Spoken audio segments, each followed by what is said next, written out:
I'm Nisar Ahmed. Today we are going to solve last year paper of computer organization and architecture.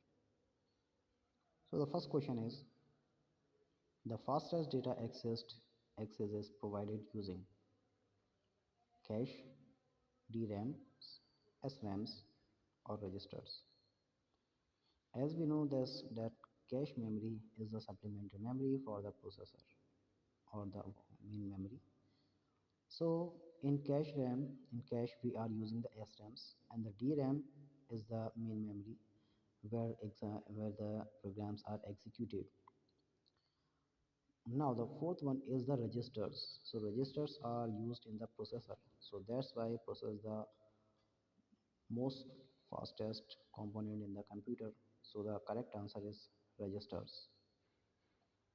Second question, which is an example of first generation computer? Four options are given.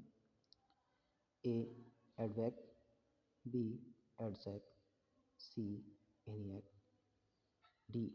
UNIVAC. So four options are given. Only one question is correct. So the first question is ENIAC, Electronic Numerator Integrator and Computer.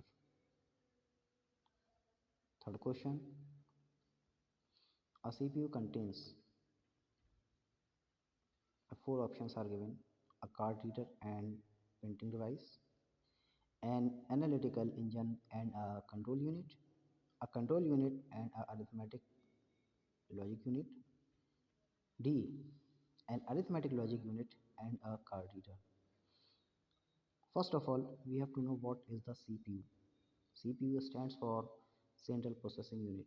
So Central Processing Unit is the brain of the computer which will execute all the programs, all the tasks we can see in the computer. Because computer is the brain, it's controlling the all components of the computer. So CPU contains mainly two things: control unit and ALU, or we say arithmetic logic unit. So we can say the CPU contains only two things: a control unit and arithmetic logic unit. So control unit is responsible for controlling all the components of the computer, either internal or the external, and the arithmetic logic unit is responsible for do the all type of tasks, either it's arithmetic or logical. So the correct answer is C. Fourth question, the first computer was programmed using. Four options are given for the question also. A. Assembly language, B. Machine language, C. Source code, D. Object code. First of all, we have to know all of types. What is an assembly language? So assembly language is, we can say, just like the bridge between the machine language and the human language, or we can say it's here in assembly language we are using only few words. For example, start, end, begin, add, sum, multiplication, as we use in MS Excel. Second one is the machine language. Machine language we use as a binary language because computer knows only binary language. It can understand only by the binary language. So without the binary language we cannot execute any program or any task. So the machine language is important for the computer. And the fourth one is for source code.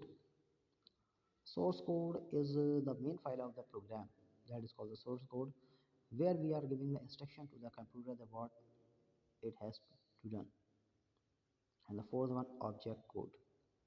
In this code, it's also a type of a code using an object where we are giving the instruction to the computer that what is to be done.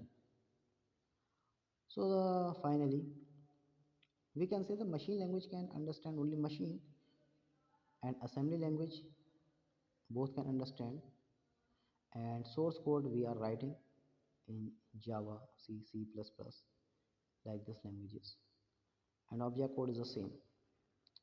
So we can say the correct answer is the machine language, because in the early time of the computer era, we can say that the machine source code was not so famous. So that time there was a evolution of the computer programming languages.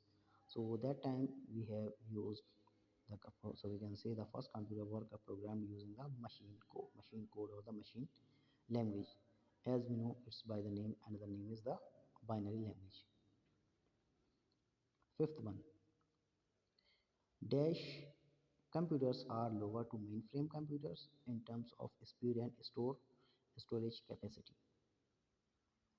So first of all, we have to know the four options are given: the mini computer, supercomputer, hybrid computer, D, mainframe computer itself, as given in the question. First one is the mini computer. As we know, the mini computer we have to compare with the mainframe. So mini computer is lower in terms of speed and mainframe to the mainframe computer. B is the supercomputer. Supercomputer is the fastest computer and it has the largest capacity. The hybrid computer can be more or less, and the mainframe is itself. So which one is the correct answer? So correct option is a mini computer, because mini computer has a lower capacity of storage and the speed. So the final answer will be A, the mini computer. Now sixth question is given. The CPU chip used in the computer system is made up of. Four options are given: A, gold; B, silver; C, silicon; D, copper. So gold is a metal which is very expensive. Silver is less expensive. Silicon and the copper. Which one can be? Now we think about it. Now we think about the CPU. What is the general cost of the CPU? The general cost of the CPU is around, we can say, 2000, 3000. It depends on the generation of the CPU. So if the CPU is made up of the gold, how we can purchase that one chip in only 2 3000, or we can say 10,000? It's not possible. If it is made up of silver, so does it cost 3000, 4000? No, it cannot be.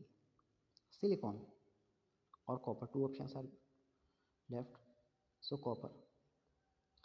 So one is the silicon and second one is the copper. So copper is a good conductor of the electricity. So we can use the copper for making the paths for the transmission of the signals. So last answer is left only the silicon. Silicon is the right answer of this question, because all the processor, or we can say CPU chip, are made up of the silicon, which is found in soil. Seventh question: which architecture is followed by the general purpose microprocessors? Now, four options are given for this question also. First one is the von Neumann architecture and the Harvard architecture, none of the mentioned, all of the above.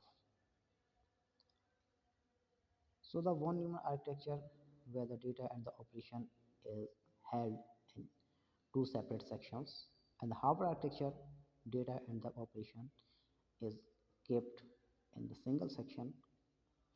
So third answer is none of the mentioned or all of the above. So all of the above cannot be, none of the mentioned also cannot be. Only two options are left: von Neumann architecture or Harvard architecture. So we have to know about what is the von Neumann architecture and Harvard architecture. If we compare both architecture, Harvard architecture is slower than the von Neumann architecture, because we can consider just like a single bus is used for data and operation, and in the von Neumann architecture two different buses are used for the code and the operation. So which can be faster, single bus architecture or multi bus architecture? Obviously multi bus architecture is faster, than the single bus architecture. So the one Newman architecture is the correct answer. Eighth question is, convert the decimal number 45 to 1's complement from. The question is asking 45 to 1's complement from where we can convert this 1's complement. For the 1's complement, we know, first of all we have to know the binary number of the 45. Then we can check the complement, because in the complement simply we are just changing the digits. If the digit is 0, we are changing by 1. If the digit is 1, we are changing by 0. So this is only the 1's complement of any number. So here we can say the first one is the correct answer, because 101101. So is the correct answer.